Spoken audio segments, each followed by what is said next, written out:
तो मुझे ध्यान नहीं। मुझे लोग कहते हैं शैलेश जी माँ पे कविता सुनाइए, और मैं कहता हूं मैंने माँ पे कोई कविता नहीं लिखी। दुनिया की किसी कलम में इतनी ताकत नहीं है कि वो माँ पे कविताएं लिख सके। मैंने एक कविता ये लिखी कि जब माँ होती है तो उसके होने का एहसास नहीं होता, जब माँ नहीं होती तब जिंदगी क्या होती है। बस इस कविता को सुनना और समझना। धरती आपकी माँ है, मारवाड़ मेरी माँ है, मेरे माटी है, और अपनी माँ आप सबको समर्पित करता हूं कि आखिर जिंदगी क्या है। बहुत उसके पहले एक छोटी सी कहानी सुनाता हूं। एक जंगल में संगीतकार मृदंग बजाया करता था। मृदंग ढोलक की तरह एक वाद्य को कहते हैं। जब वो मृदंग बजाता तो एक मेमना वहां आके खड़ा हो जाता। तो बजाने वाले ने पूछा कि यार मेमने में बजाता हूं तो रोज यहाँ चला आता है, क्या मेरा सुर, मेरा ताल, मेरी लय तुझे बहुत अच्छी लगती है? मेमना बोला मुझे नहीं मालूम आप क्या बजाते हैं, ना मुझे सुर की समझ, ना ताल की समझ, ना संगीत की समझ। मैं तो बस इतना जानता हूं इस ढोलक पे जो चमड़ा मढ़ा है वो मेरे माँ के बदन से आया है। जब इस पे थाप पड़ती है मैं आके खड़ा हो जाता हूं। मेरी कविता माँ के न रहने पर भीतर से पड़ी हुई थाप की कविता है। वाह वाह वाह। आप जितनी देर मेरे साथ हंसे, आपने ठहाके लगाए, आपका बहुत बहुत शुक्रिया। लेकिन इस कविता को सुन के अगर आपकी पलकों की कोर कहीं भीग जाए, मैं आपके दिल की धरती पे संवेदनाओं को अगर छूने में कामयाब हूं तो बताना।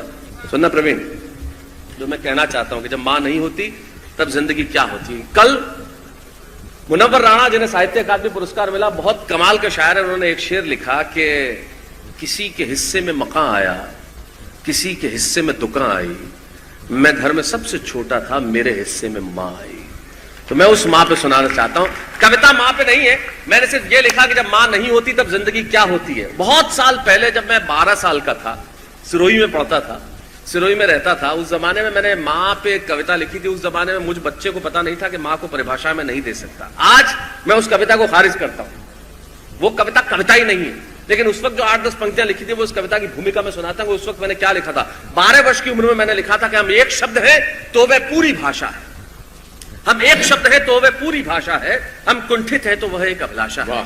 बस यही माँ की परिभाषा है। हम समुद्र का है तेज वेग तो झरनों का वह निर्मल स्वर, हम एक शूल है तो वह सहस्त्र ढाल प्रखर, हम दुनिया के हैं अंग वह उसकी अनुक्रमण का है, हम पत्थर के हैं संग वह कंचन के कण का है, हम बकवास है वह भाषण है, हम सरकार है वह शासन है, हम लवकुश है वह सीता है, हम छंद है वह कविता है, हम राजा है वह राज है, हम मस्तक है वह ताज है, वही सरस्वती का उद्गम है, वही एक भाषा है, हम एक शब्द है तो वह पूरी भाषा है। बस यही माँ की परिभाषा है। लेकिन आज मैं कहता हूं कि मैं मां को परिभाषाएं देने वाला कौन? आप लोग जिनकी माएं जिनके पास है वो दुनिया के बहुत भाग्यशाली लोग हैं। जिनकी माएं दुनिया में नहीं है आज इसे पूजा समझ लो। जिनकी माएं है लेकिन आप हम उनसे दूर रहते हैं तो हमारे पास नहीं रहती तो उसे भी पूजा समझ ले। आज भी यकीन मानिए मैं अपनी मां से दूर रहता हूं। 1988 में आज से लगभग 27-25 साल पहले उनका एक्सीडेंट हुआ। 17-18 फ्रैक्चर उनके हुए और वो 1.5 साल हॉस्पिटलाइज रही। लेकिन उनकी जिजीविषा देखिए, वो आज भी दोनों बैसाखी पे खड़े होकर दोनों वक्त खाना बनाती हैं। मारवाड़ की माटी उनसे नहीं छूटती इसलिए मेरे पास नहीं आती। तो मुझे लगता है कि एक माँ से दूसरी माँ को छुड़वाना नहीं चाहिए, इसलिए जहां रह रही है वहां रहने दें। लेकिन जो मैं कहना चाहता हूं वो ये कि होंगे शैलेश लोढ़ा टेलीविजन के सबसे बड़े star, best actor, best anchor, लेते होंगे लाखों रुपए किसी जगह जाने के लिए, लेकिन आज भी कितना ही व्यस्त क्यों ना हो, रात के 3 भी बज रहे हों तो मैं अपना कार्यक्रम समाप्त करने के बाद या अपनी शूटिंग समाप्त करने के बाद, शूटिंग शुरू करने से पहले, कार्यक्रम शुरू करने के पहले मेरा पहला कॉल मेरी माँ को होता है, समाप्त करने के बाद माँ को होता है। और हर बार उनका पहला सवाल यही होता है, तूने खाना खा लिया कि नहीं? वाह वाह। जब माँ नहीं होती तब जिंदगी क्या होती है वो सुनाना चाहता। क्या बात है कि कल, इसका वॉल्यूम बढ़ा देना, कल जब उठकर काम पर जा रहा था तो अचानक लगा कि कोई रोक लेगा मुझे। कल जब उठकर काम पर जा रहा था तो अचानक लगा कि कोई रोक लेगा मुझे और कहेगा खड़े खड़े दूध मत पी, हजम नहीं होगा। मुझे लगा कोई कहेगा खड़े खड़े दूध मत पी, हजम नहीं होगा, 2 घड़ी सांस ले ले, अरे इतनी ठंड और कोट भूल गया, इसे भी अपने पास ले ले। मन में सोचा माँ रसोई से बोली होंगी जिसके हाथों में सना आटा होगा। लेकिन अगली पंक्ति के खालीपन से जुड़ना जो मैं कहना चाहता हूँ, कल जब उठकर काम पर जा रहा था तो लगा कि अचानक लगा कि कोई मुझे रोक लेगा और कहेगा खड़े खड़े दूध मत पी, हजम नहीं होगा, 2 घड़ी सांस ले ले, इतनी ठंड और कोट भूल गया, इसे भी अपने पास ले ले। मन में सोचा माँ रसोई से बोली होंगी जिसके हाथों में सना आटा होगा। पलट के देखा तो क्या मालूम था कि वहां सिर्फ सन्नाटा होगा। होगा। पलट के देखा तो क्या मालूम था कि वहां सिर्फ सन्नाटा होगा। अरे अब हवाएं ही तो बात करती है मुझसे, जब कोई नहीं होता तब ये अंतरिक्ष बात करता है, ये निर्वात बात करता है, वैक्यूम बात करता है। अरे अब हवाएं ही तो बात करती है मुझसे। लगता है जब जाऊंगा किसी खास काम से तो कोई कहेगा दही शक्कर खा ले बेटा, अच्छा शगुन होता है, कोई कहेगा गुड़ खा ले बेटा, अच्छा शगुन होता है। पर मन इसी बात के लिए तो रोता है कि सब कुछ है माँ, सब कुछ। जिस आजादी के लिए तुझसे मैं सारी उम्र लड़ता रहा वो सारी आजादी मेरे पास है। माँ हमें टोकती है बचपन में, ये मत कर, वो मत कर, यहां मत जा, ये मत खा, वो मत पी। तब हम आजाद होना चाहते हैं, लेकिन आजादी की कीमत क्या होती है तब कहता हूं। संगीता भाभी आप भी एक माँ है तब सुनना, आप लोग भी एक माँ है तब सुनना। तब कहता हूं अनूप सुनिए कि सारी आजादी, जिस सब कुछ है माँ, सब कुछ, जिस आजादी के लिए तुझसे मैं सारी उम्र लड़ता रहा वो सारी आजादी मेरे पास है। फिर भी न जाने क्यों दिल की हर धड़कन उदास है। कहता था ना तुझसे मैं वही करूंगा जो मेरे जी में आता है। आज मैं वही सब कुछ करता हूं जो मेरे जी में आता है। बात ये नहीं है कि मैं जो चाहूं कर लूं, मुझे कोई रोकने वाला नहीं है। बात है तो इतनी सी, सुबह देर से उठूं ना तो कोई टोकने वाला नहीं। वाह वाह वाह, क्या बात है, वाह वाह वाह। सुबह देर से उठूं ना तो कोई टोकने वाला नहीं है, रात को देर से लौटूं तो कौन नाराज होगा भला, कौन कहेगा बार बार कि अब कहां चला, दोस्तों के साथ घूमने पर उल्हाने कौन देगा, मेरे वो तमाम झूठ। ये सब हमारी जिंदगी में हुआ है। रात को देर से लौटूं तो कौन नाराज होगा भला, कौन कहेगा बार बार कि अब कहां चला, दोस्तों के साथ घूमने पर उल्हाने कौन देगा, मेरे वो तमाम झूठे बहाने कौन देगा, कौन कहेगा कि इस उम्र में क्यों परेशान करता है, हराम ये लड़का क्यों नहीं सुधरता है, पैसे कहां खर्च हो जाते हैं तेरे, क्यों नहीं बताता है, सारा दिन मुझे सताता है, रात को देर से आता है, खाना गर्म करने को जागती रहूं, खिलाने को तेरे पीछे भागती रहूं, बहाती रहूं आंसू तेरे लिए, कभी कुछ सोचा है मेरे लिए। खैर मेरा तो क्या होना है, इस बुढ़िया का तो क्या होना है और क्या हुआ है, तू खुश रह लेना, यही दुआ है। और अगली पंक्ति में जो जीवन में सबसे अच्छा कह सकता हूं वो एक पंक्ति कहने जा रहा हूं। मैं नहीं कह रहा, ये आपकी बात है, मेरी बात है, अभिदा की बात है। जैसा देखा, जैसा सोचा वैसा लिखा। तारक मेहता के रूप में क्या कहता हूं भूल जाइए, वाह वाह क्या बात है मैं क्या कहता हूं भूल जाइए। टेलीविजन पे किए हुए हजारों शो इस एक लाइन पे कुर्बान कर सकता हूं। शैलेश लोढ़ा होंगे स्टार, लेकिन इस एक पंक्ति के लिए जो हम सबके जीवन का सच है तब कहना चाहता हूं। रात को देर से आता है, खाना गर्म करने को जागते रहूं, खिलाने को तेरे पीछे भागते रहूं, बहाती रहूं आंसू तेरे लिए, कभी कुछ सोचा है मेरे लिए। खैर मेरा तो क्या होना है और क्या हुआ है, तू खुश रह लेना, यही दुआ है। और आज तमाम खुशियां ही खुशियां। गम ये नहीं है कि कोई ये सब खुशियां बांटने वाला होता, पर कोई तो होता जो गलतियों पे डांटने वाला होता। क्या बात है शैलेश, वाह वाह वाह वाह वाह भाई, क्या कहने। और अंतिम पंक्तियां सौंपता हूं कि तू होती ना तो हाथ फेरती सर पर। एक मकबूल शायर कहते हैं कि ए अंधेरे देख ले मुंह तेरा काला हो गया, माँ ने आंखें खोली घर में उजाला हो गया। वाह वाह। तब कहता हूं कि तू होती ना तो हाथ फेरती सर पर या हल्के से बाम लगाती, आवाजें दे देकर सुबह उठाती, दिवाली पे टीका लगा के रुपए देती और कहती बड़ों के पांव छूना आशीर्वाद मिलेगा, कपड़े मत फाड़ना, अगला कपड़ा अगली दिवाली को सिलेगा। बहन को सताता तो तू चांटे मारती, बीमार पड़ता तो रो रो के नजरें उतारती, परीक्षा से आते ही खाना खिलाती, पिता की डांट का डर दिखाती, फिर पापा की डांट से तू ही बचाती, इसे नौकरी मिल जाए, ये तरक्की करे, इसका काम चले, दुआओं में हाथ उठाती। और काम के लिए घर छोड़ देगा, शहर छोड़ देगा, ये सुन के दरवाजे के पीछे चुपके चुपके आंसू बहाती। सब कुछ है माँ, सब कुछ। आज तरक्की की हर रेखा तेरे बेटों को छू के जाती है, पर माँ हमें तेरी बहुत याद आती है। और लीजिए मित्रों, जोरदार तालियां एक बार भाई शैलेश के सम्मान में, और हर जलन को मशाल करते रहो। जोरदार तालियां। नहीं हो सकता। एक कविता जो अभी मैं गया था, मित्रों ने कहा कि वो जरूर सुना दीजिए, वो कविता सुनाता हूं। इस कार्यक्रम का अंत करने के लिए उससे बेहतर मेरे पास कोई कविता है नहीं। जी हाँ, मैं सुना देता हूँ। बहुत लंबी है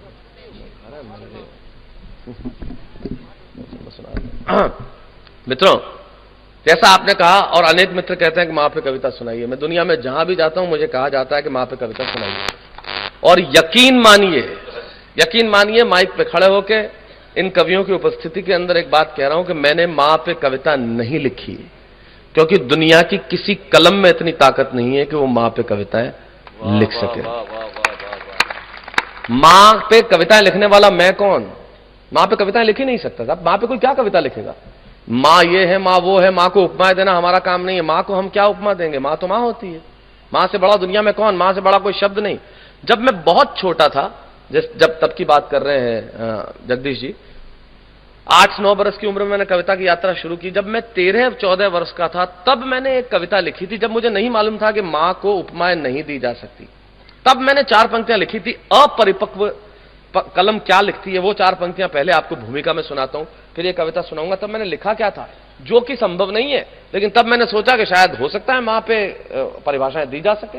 तब मैंने लिखा था कि हम एक शब्द है, सिर्फ 4 पंक्तियां भूमिका में कहता हूं, तब कविता सुनाऊंगा। तब लिखा था कि हम एक शब्द है तो वे पूरी भाषा है। वाह! हम एक शब्द है तो वे पूरी भाषा है, हम कुंठित है तो वह एक अभिलाषा है। बस यही मां की परिभाषा है।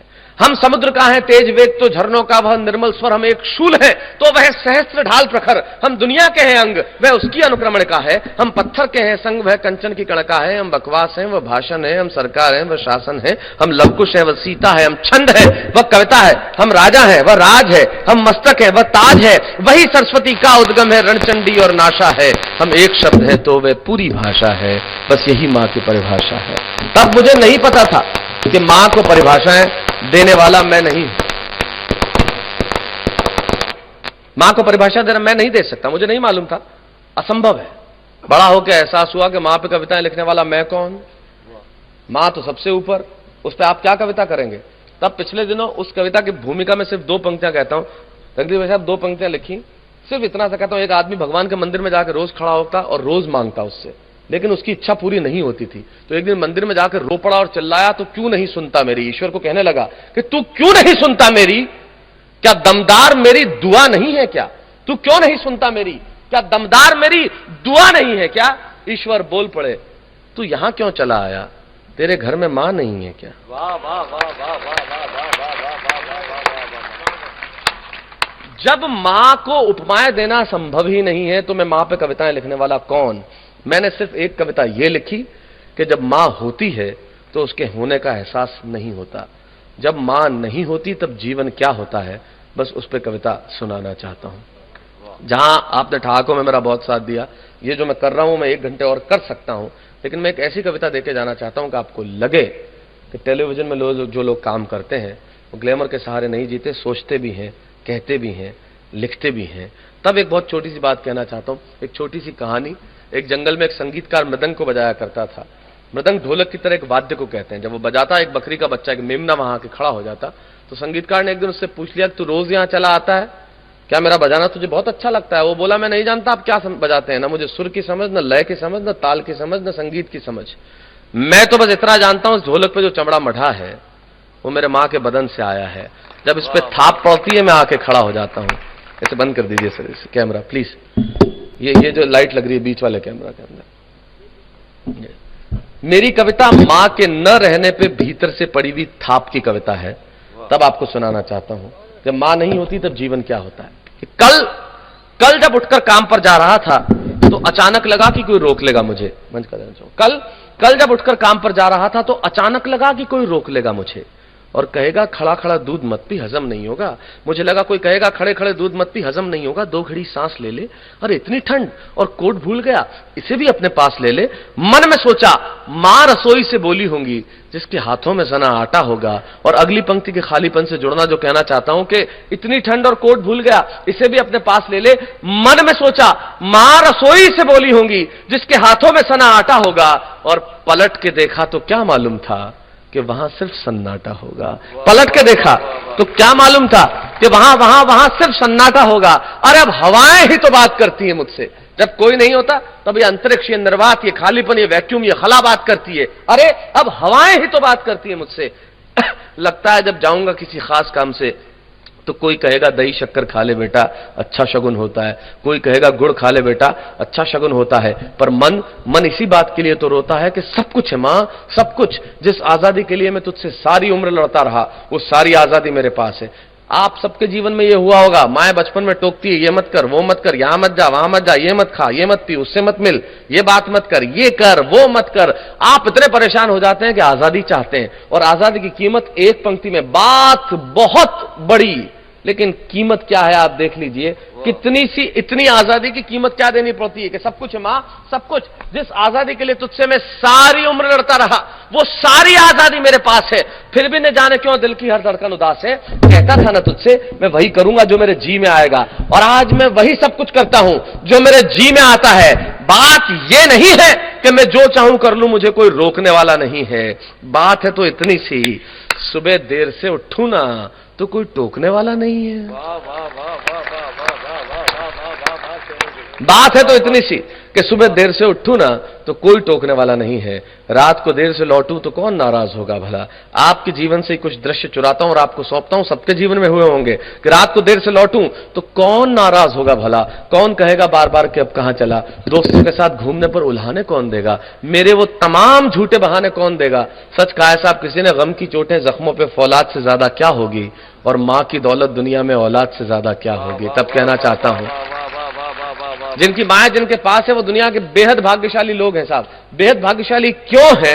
क्योंकि नवाज देवबंदी का एक शेर मुझे याद आते हैं, दो शेर। वो कहते हैं कि तन्हाई का जश्न मनाता रहता हूं, खुद को अपने शेर सुनाता रहता हूं और जन्नत की कुंजी है मेरी मुट्ठी में, अपनी मां के पैर दबाता रहता हूं। ये जन्नत की कुंजी आपके पास है। तब कहता हूं आपके जीवन से कुछ दृश्य चुराता हूं, सोचता हूं कि रात को देर से लौटूं तो कौन नाराज होगा भला, कौन कहेगा बार बार कि अब कहां चला, दोस्तों के साथ घूमने पर उल्हाने कौन देगा, मेरे वो तमाम झूठे बहाने कौन देगा, कौन कहेगा कि इस उम्र में क्यों परेशान करता है, हाय राम ये लड़का क्यों नहीं सुधरता है, पैसे कहां खर्च हो जाते हैं तेरे, क्यों नहीं बताता है, सारा सारा दिन मुझे सताता है, रात को देर से आता है, खाना गर्म करने को जागती रहूं, खिलाने को तेरे पीछे भागती रहूं, बहाती रहूं आंसू तेरे लिए, कभी कुछ सोचा है मेरे लिए। खैर मेरा तो क्या होना है और क्या हुआ है, इस बुढ़िया का तो क्या होना है और क्या हुआ है, तू खुश रह लेना यही दुआ है। और आज तमाम खुशियां ही खुशियां, गम ये नहीं है कि कोई ये सब खुशियां बांटने वाला। मित्रों सिर्फ एक पंक्ति कहता हूं आपको, आप यकीन मानिए,